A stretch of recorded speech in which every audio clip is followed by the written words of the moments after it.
Far from others. An audio medium unlike anything you've ever heard before. The pinnacle of sound experience. Jacked and Canned. Featuring John Tessman and Colby Tyler. A place where you will get the information you crave. And hear about the topics that you love. Presented by themselves. Coming to you from the basement, bar, and the bedroom. Sponsored by no one. Jacked and Canned.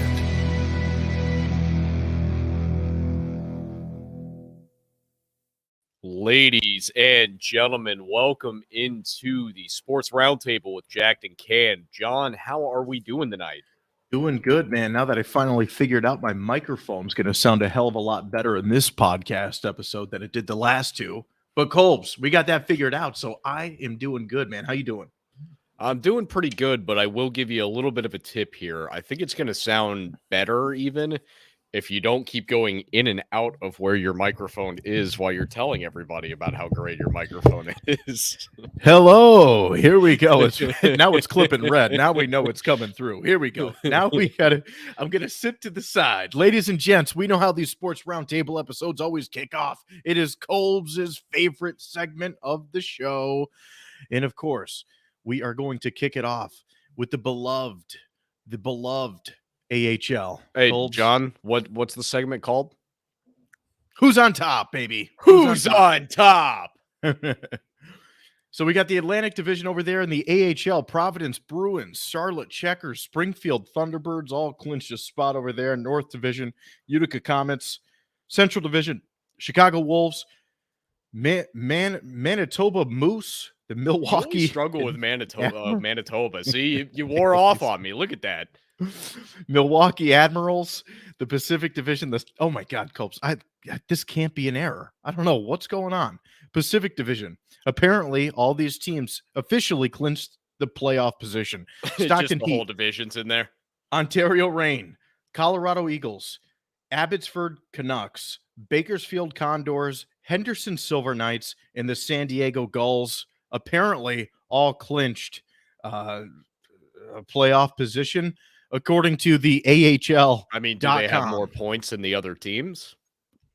Let's take a look there. Not really. Not exactly. So I don't know what's going on, but gotta say the Hartford Wolfpack, Bridgeport Islanders over there in the Atlantic Division, they really fell off, especially the Hartford Wolfpack. I don't know what the frig ended up happening to them. Last 10 games, they went one win. You can't do that, Colbs, if you want a chance. No, generally speaking, if you want to be a winning franchise, that does start with winning. Absolutely. Cheers to that, man. Yes, absolutely. NHL, Eastern Conference, Atlantic Division, Panthers sitting on top over there. Hey, big shout out to the Bruins. Looks like they clinched a playoff position. Yes, they have. So, Metropolitan Division, we got the Hurricanes sitting on top, the Rangers, just because we've mentioned them several times, we got to give them a shout out. They're in the hunt too. Central Division, the Avalanche sitting on top, Pacific Division, the Flames, and rounding out in last place over there, Pacific Division, Colb's favorite team, the Seattle Kraken.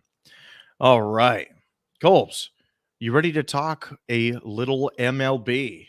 Your other favorite topic. God, are we really going to start this up now? I mean, this season goes all the way to October, John. Cheers, ladies and gentlemen. The American League East, Yankees sitting on top, AL Central, White Sox sitting on top, AOS, Athletics sitting on top, National League, Mets sitting on top, Colbs. The Mets are freaking hot at 9-3. They're leading the way, Colbs. This is the Mets year. That's all I got to say. Yeah, I mean, they do this at the beginning of every season, though, don't they? And then they end up just dropping off right around All-Star break. They really do. It's really weird. I don't know why, but it seems like they're a great early season team. They are. Like, if they just end the season now, they got a chance. They should get a pennant just for that. They should. NL Central, Cardinals sitting on top. NL West, the Dodgers sitting on top. Colbs, I want to mention something real quick about baseball. You know how last year I was like, Albert Pujols, he's still playing? Well, guess what? This season, Albert Pujols is still freaking playing. He's the Tom Brady of the Major League Baseball. But it's not the same. In baseball, like these guys, they'll miss all these games throughout the year. They'll come in just occasionally, hit one real hard, swing and miss a few times, and then that's their season. The guy doesn't even have to really keep himself in shape. Like, that's not what Tom Brady's doing. I'm just saying, I love seeing it, man. I think Pujols is like 42 years old, so I just hope he continues doing the same thing. It gets me jazzed up. So, Gobes, also something MLB related. Manny Ramirez, you know that name. Yes, I do.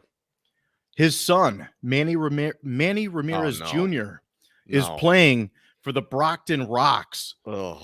right over here in Massachusetts. So the Red Sox organization might be going after Manny Jr., so we ain't done with that family tree. Here A we whole go. another decade of Manny being Manny. I kind of like it, man, especially because he's a junior, so I'm here for it. Let's do it. Gobes, USFL, you get a chance to watch? I did. All And right. by that, I mean, I watched the YouTube clip that you sent me of the highlights of that one game. All right, well, fair enough. Did you enjoy the YouTube highlights? Okay. Well, here's how we're going to do this, John. Let me go ahead and tell you what I thought based on what I watched there.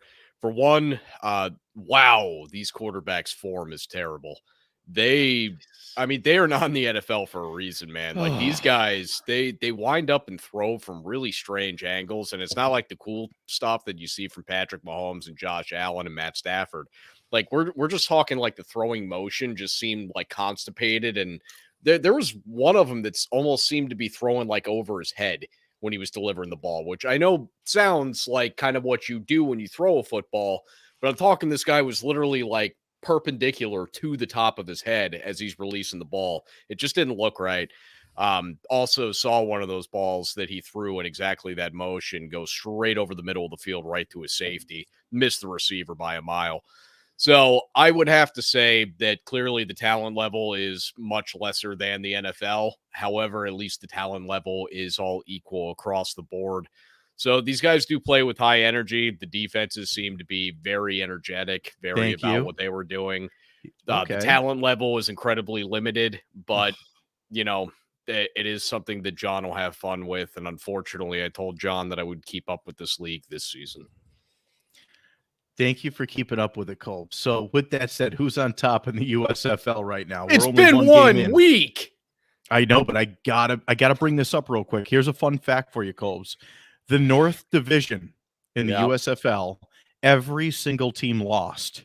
In the South Division, every single team won. So North Division, you got the Generals took the L, the Panthers, the Stars, and the Maulers. All went way down to create interdivisional rivalries. That's just bad on the league. What you have to do is have week one have a lot of divisional rival matchups. That way you can begin to formulate those rivalries.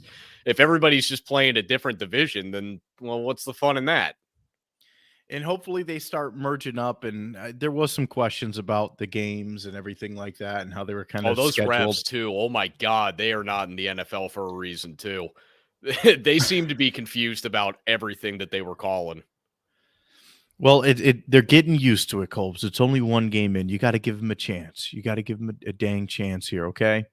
So I'm excited for it. USFL, it's sticking around, and I'm sticking around for it. Colbs, Indoor Football League, the IFL. I keep forgetting that even exists. The Iowa Barnstormers sitting on top over there, Massachusetts Pirates and the Frisco Fighters sitting on top, leading that way over there in the Eastern Division. Western Division, they're just Arizona Fighters. What's that? They're just the Frisco Fighters. They couldn't come up with anything better than just simply the Fighters. I love it, man. Frisco Fighters FF. Let's do it. Of course you do. Western, we got the Arizona Rattlers, the Northern Arizona Wranglers. Now that's a particular type of jeans that you wait. Specifically Northern Arizona Wranglers? Yes, specifically. Pick a town. Well, I mean, it's a certain kind of jeans. You could picture yourself just wearing them or something so you could be part of the team. So I'm here for it. No, just mean the team. Like, you got to represent some type of city, don't you? Just Northern Arizona, just the whole top half of the state. I'm here for it, man. I love it. I love it because they got the Arizona Rattlers, so you have to be the Northern Arizona Wranglers. You got to I be just able think to. that they could have gone ahead and picked like a specific town that's nearby. Fair enough. Maybe soon. Maybe soon they will. The one league that I'm going to leave out here is the fan controlled football league because I totally forgot to pull that up. A big shout out because T.O. caught a Yeah, touchdown I, pass, I was Colbs. wondering if you saw that. I was hoping you didn't so that I wouldn't have to T.O. talk about is this on the show. back. No, he's not. T.O.'s back. He's No, going to he's be not. playing in the Oh, USFL or maybe the XFL, and then maybe he's going to make a comeback to the NFL. No, just John. No. Dang it, just crushing my dreams again. So we're gonna see what happens with that. Colbs, NFL. There's a little bit of news right over there with Jimmy G. Oh, I thought you were about to Debo. give me the standings of the NFL. I thought you were going to run down that everybody's 0-0 right now.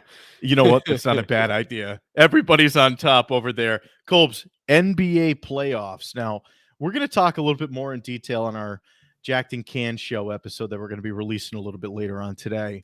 But, dude, interesting over there. You got Philly leading 2-0. You got Boston leading 1-0. You got Milwaukee 1-0. Miami 2-0. You got the Pelicans and Suns series tied up at 1-1. You got the T-Wolves and the Grizzlies tied at 1-1. And who else did I leave out there? I think I got everybody included.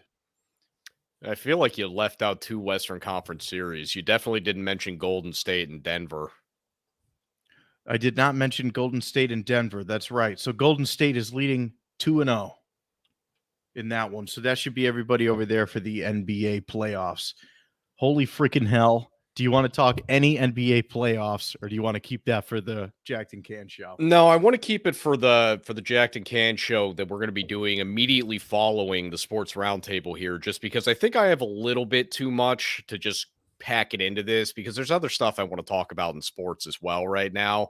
And so I think we're better off leaving the NBA talk till we get to the regular episode here. And John, I know that you're oddly excited to talk about the NBA playoffs tonight, which you never are. Never. Typically speaking, for the audience that's not familiar with this, when I start talking NBA, I've literally, somewhere in the beginning of our podcast days, I looked up after going on like a 13-minute rant about the NBA. I look up and John's literally in his kitchen making a sandwich in the background. He was not anywhere near a microphone. He was not able to hear me.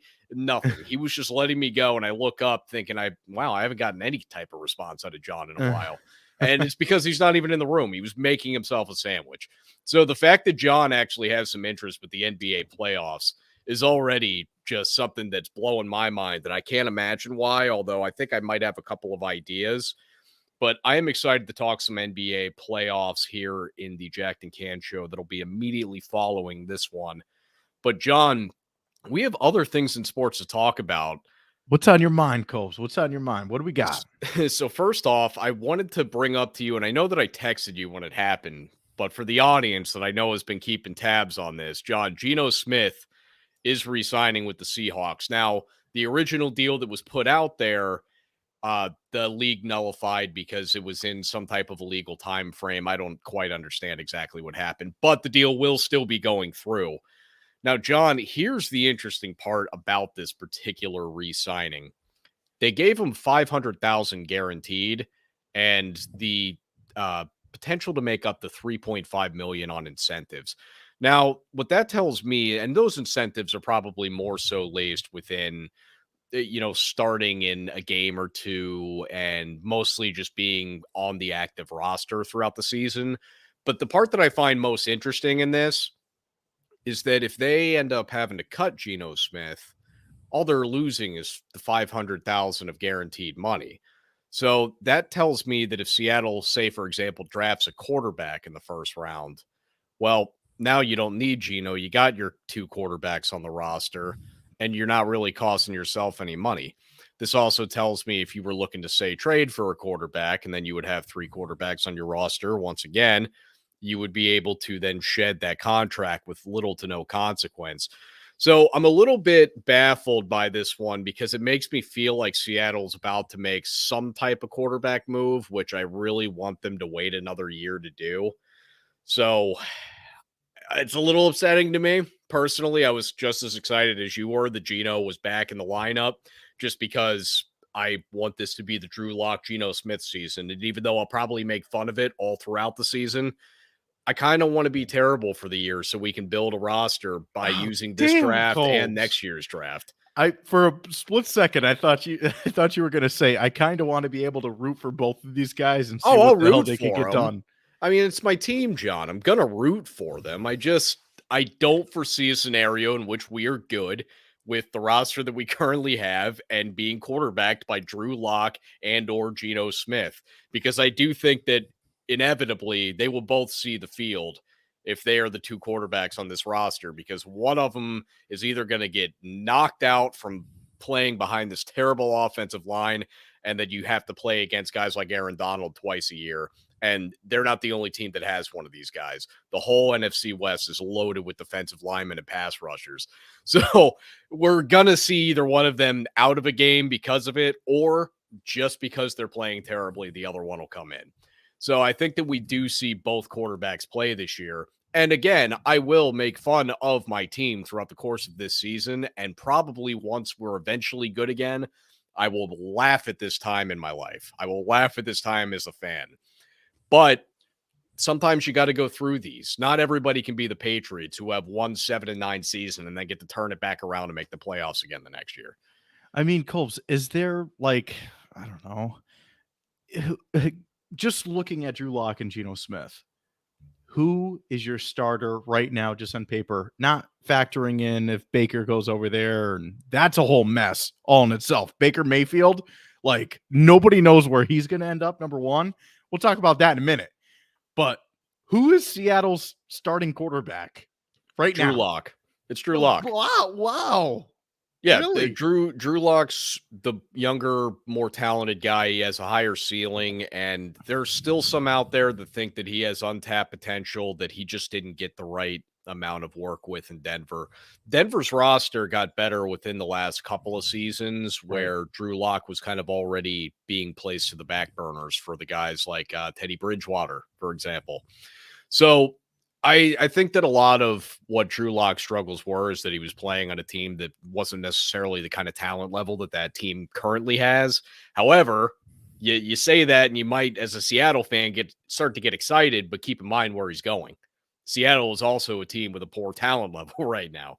So we're not putting him in a better situation where he's going to come out here and it's going to be like, oh, well, now I have a real team around me. Now I have an ability to succeed that I didn't previously have. No, he's going to basically go to the same shitty situation. It's not going to go well for him, but he does have the larger amount of attributes, and again, a higher ceiling, which ultimately is going to be, when you're talking about two quarterbacks that are significantly below average, you're going to reach for the guy that is higher, has a higher ceiling, versus the guy that's just more consistent, because even though Geno is pretty consistent, it's consistently not good. Oh, I'm hoping that it is Geno. I think it's his comeback season. I know he did pretty good last year. He already knows the offensive system over there in Seattle. Yes, he does. And he does have a little bit of a connection with DK, as I've told you. Yeah, so that will be exciting to see. And if you get DK on your side and he's all sorts of fired up, I mean, I don't know. Seattle's still got a pretty dangerous offense. And if Geno can deliver that football, and I mean, did they end up re-signing Penny? Rashad? Yes, we did. We did re-sign Rashad Penny. So it's a 1-year deal. It's not a ton of money, but I feel like we probably offered him more than anybody else did, just because we have the money to spend, and we did it in 1 year. So this is a 1-year prove it deal. So Rashad, you come out here and you run like you ran the last 6 weeks of last season. They got a chance, some money if he does that. You come out here and you tear an ACL in week 2 again, or, whatever. I don't think he's ever torn an ACL, but the guy's always hurt. If he comes in here and gets hurt in week 2 and he's out for 8 to 10 weeks, then we're not going to end up giving him any more deals. That's going to be it. So we'll see how that goes. But yeah, I mean, the weapons we have are not bad. And plus we got Noah Fant from Denver in the Russell Wilson trade. And he's a very good tight end, at least as far as like a receiving weapon goes. So we've got all sorts of stuff. We've got receivers. We've got a potential running back. Plus, Chris Carson should be coming back from injury as well, which, again, he's another guy that he's very good when he plays, but he's always hurt too. So, I mean, if it's a random season, the two of them stay healthy all year, we have two good running backs, two good receivers, a good tight end. We just don't have an offensive line, and a quarterback. But we'll see how that goes. I mean, we'll see in how it all goes, seriousness, man. I could see a scenario in which there's at least fun highlights from the team. That would be awesome. I mean, Gino spent a couple of seasons behind Russ, so let's see how it plays out. Also, too, Colbs, today the Seahawks made it official. They ended up re-signing about 8 players. So let's see here: receiver Penny Hart, Phil Haynes, Brian Moan, Tanner Moose, Ryan Neal, John Reed. Oh, geez, John Rattitingane. I am the worst. I'm not even going to try the rest. There's one more, and I can't I even feel like that's us re-signing our practice squad. I don't know any of those guys. Colb's taking cheers for hacking names. Nothing personal, but man, Yeah, I don't know what you cannot just pronounce. did to whatever that guy is, but I'm going to apologize on your behalf. Yeah, well, I'm going to apologize too. So, Colbs, Seattle, we're going to see what's going to happen, man. Any other NFL news on your mind? Yeah, just a quick side note. I was at a bar yesterday, and as you know, Michelle's hanging out with her friend. I'm just totally gazing at ESPN on the TV, and it was talking about it was a mock draft, and it was going through about the receiver class because it had Green Bay coming up on the mock draft pick order. So it was just showing some of the receivers, some of what it is that they do. For who's coming out, and then it had for the Packers, and it had the little crawler note there: Packers dash lost wide receiver Devontae Adams, Valdez Scantling, and somebody named Equanimeous St. Brown. I don't know who Equanimeous is, but that is a badass name, and I like it. You too. I'm on board with that. I'm on board with that, and I'm surprised that you could pronounce that. I look at some of the people's names, and I just can't do it. Well, it's like all the guys' names in Spartacus. Like, that's around the same type of naming that is done in that show. And I looked at the name, I was like, whoa, whoa, whoa, whoa, whoa. One, I have not heard of this guy, so I don't know why it's like highlighted that they lost him in the offseason. I mean, I don't think that Aaron Rodgers cares, but that dude's name is awesome. Oh yeah. I wish I don't know where he went, but I think I got to start following his career, see if maybe there's a little bit of I don't know, blood and sand going on over there. 100%. Dude, there's a reason why I can't pronounce those people, anybody's names really, because I have the easiest name on the planet, John. Yeah, your name is pretty damn easy too. Let me just say that. Well, the amount of people that mess up my name, John, because they don't have nobody says the L. So it's always Kobe, and then I'll get Corey and Toby. I get all sorts of shit that's not Colby. It's like my name's not hard to say. It's 2 syllables. There's just a sneaky L in there. I'm sorry. Yeah, true, man. What else we got? There's probably people listening to the show right now that have no idea. They're like, whoa, thought he was just Combs. Yeah, true. Well, you could legally change your name that way, and I think it would be pretty badass. That wouldn't be a bad way to go. John, when you asked if there was anything else about football, I felt like it was because you were about to bring it somewhere. No, I was just curious what else your thoughts were, because I did want to talk a little bit about the Baker Mayfield kind of situation. You want to keep that for the Jackie you did Dan bring show. that up a second ago too. All right, what do you got on Baker Mayfield, John? Dude, so there's a whole bunch of rumors floating around and speculation, of course. That's with like everything in life now, but people are saying Baker's just going to ride out the bench all season long, and Baker's releasing statements supposedly that, it's in the best interest of both parties to go ahead and just part ways. And at this point, Colbs, it is 100% in the best interest to go ahead and part ways. I saw some articles released today that the Steelers organization would be more than willing to go ahead and pick him up. If he were to be released today, they would grab him right away. And I'd be like, you know what? The Steelers, that would actually be a good fit, Colbs. I don't know. Like, John, I want you to think about this.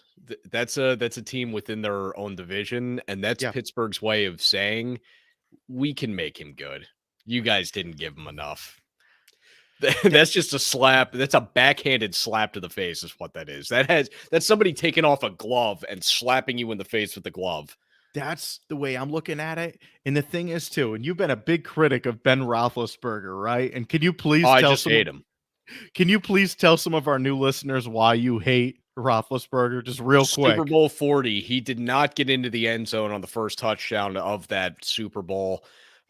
Clearly, I'm going to be pissed off that we lost the Super Bowl at this point about 17 years ago in general. But he did not cross the plane of the end zone on that first touchdown. I hate that he got credit for even winning that Super Bowl because they did everything in their power to not make Roethlisberger do anything in that Super Bowl. In fact, their touchdowns came from a trick play where Antoine Randall threw a touchdown to Hines Ward, a Willie Parker, like 80 something yard run or 79 or something. And Ben Roethlisberger's one touchdown that shouldn't have counted. It should have been 4th and goal on the half a yard line, and we'll see what happens. We had a good defensive line that year. Hell yeah. Colbs, if they could do semi decent with Ben Roethlisberger, right? Like, just imagine Baker, who can actually scramble a little bit in the pocket and who has a decent arm. I don't know. If you put him on the Steelers, an improvement, they might be pretty darn good over there. Well, So I mean, I think that's going to be ultimately the only reason that he's not going to be released is because you don't want, as the Cleveland Browns, for him to end up being a Steeler, and then the Steelers, who have just been missing a quarterback themselves for a little while, taking somebody that's a good quarterback. I mean, Baker's not great, but he's good. If they have him, that's better than what they just had with Ben. They would be able to immediately implement him into the offense, and it would be better than it was last year. And Pittsburgh's been a borderline playoff team. Yeah, and granted, they made it last year, but they kind of made it a little bit more off luck than anything else. I mean, they got a good run game. Didn't blow a game to Jacksonville in week 17. That wouldn't have happened. But yeah, I mean, Pittsburgh would be a good fit for him, but I think that's why Cleveland will inevitably trade him somewhere. The problem is that Baker's been so much of a diva about this that he's not going to get to go where he wants by any means. I mean, this is going to be something where Cleveland's just going to wait for whoever's going to offer the most, and it might come on draft day. It might come somewhere beyond draft day. Might wait till close to the beginning of the regular season when somebody's starter ends up going down, because that always happens every year. And then there's going to be a team more desperate to have him. But, I mean, I could see him more likely being on, say, the Texans than I can on Pittsburgh. Colbs, what is hysterical about the whole Baker Mayfield situation? I was going ahead and I was looking at a Barstool Sports article very briefly, and they kind of brought up the whole Baker situation as well. They were talking about it. One of the comments on Facebook, dude, I was dying. They said, yeah, the Browns are just going to hang on to Baker Mayfield until about mid-season, and then he'll probably just get traded for a holographic Charizard. And I was like, dude, the way that everything's going with a holographic Charizard being worth $5 million, I don't doubt that he will be traded for a holographic Charizard. Dude. Oh, did you? Hey, speaking of people wanting out, did you see the Deebo Samuel requested a trade? Yeah, man. So Jimmy G and Deebo and the whole 49ers, I mean, what the hell do you do? I mean, the whole team. Here's the thing, John. The Niners are essentially trying to make Deebo into just being like a full-time running back, which makes no sense considering that he is a good wide receiver. But they're trying to just make him a running back, and I think the reason for that is that you pay running backs less. So where you're seeing Tyreek Hill and Devontae Adams leaving the likes of Patrick Mahomes and Aaron Rodgers just because they want more money, you get a guy in San Francisco that doesn't have an Aaron Rodgers or a Patrick Mahomes. He's still saying, hey, I want my money or I want out. And they're like, well, no, you're basically a running back. And that's where this kind of begins to have the cracks in the system here. But there's a lot of talk that Deebo Samuel might be out of San Fran. And, maybe it's just Hector's wishful thinking. But he was saying, no, this is the one the Jets are going to get now. I'd love to see it, man. Make San Fran worse, make the Jets a little bit better, give Zach Wilson a weapon out there. I think it would be cool to see. But at the time, I was eating a plate of nachos. So all I was saying to everybody is, look, if I'm Deebo Samuel, all I'm looking at is give me about $2 million a year and this plate of nachos. And I'm in, because those nachos were banging, dude. Dude, maybe he'll end up over there with Denver with Russell Wilson. He'll be a threat for him. They already got enough weapons. I don't think that they're in the market for Deebo Samuel. I don't even know what they would have to offer right now. Wait a minute. Maybe it's a whole nother Tom Brady recruiting thing. Hey, come out. Oh God, yep, ends up on Tampa. Now San Fran's not going to trade him to anybody that's like a big deal in the NFC, just because San Fran still views themselves as a team that's a Super Bowl contending team, even though I personally don't think that they are. They still view themselves that way with or without Deebo Samuel, and they're not going to trade him to, say, Green Bay, Tampa Bay. Is there anybody else in the NFC that really the Rams? Ooh. Arizona. I mean, they're not trading him in the division regardless. They wouldn't even give him to Seattle, and Seattle's going to be 5-12. Maybe he'll end up on Dallas. We'll see. I wouldn't doubt it. That's a little more likely because I don't think that anybody except Dallas thinks that Dallas is a Super Bowl contending team. I think that's a good place to go ahead and end this episode right now. Dallas Cowboys. I shit on the Cowboys for the first time, and he wants out. Ladies and gents, this has been an episode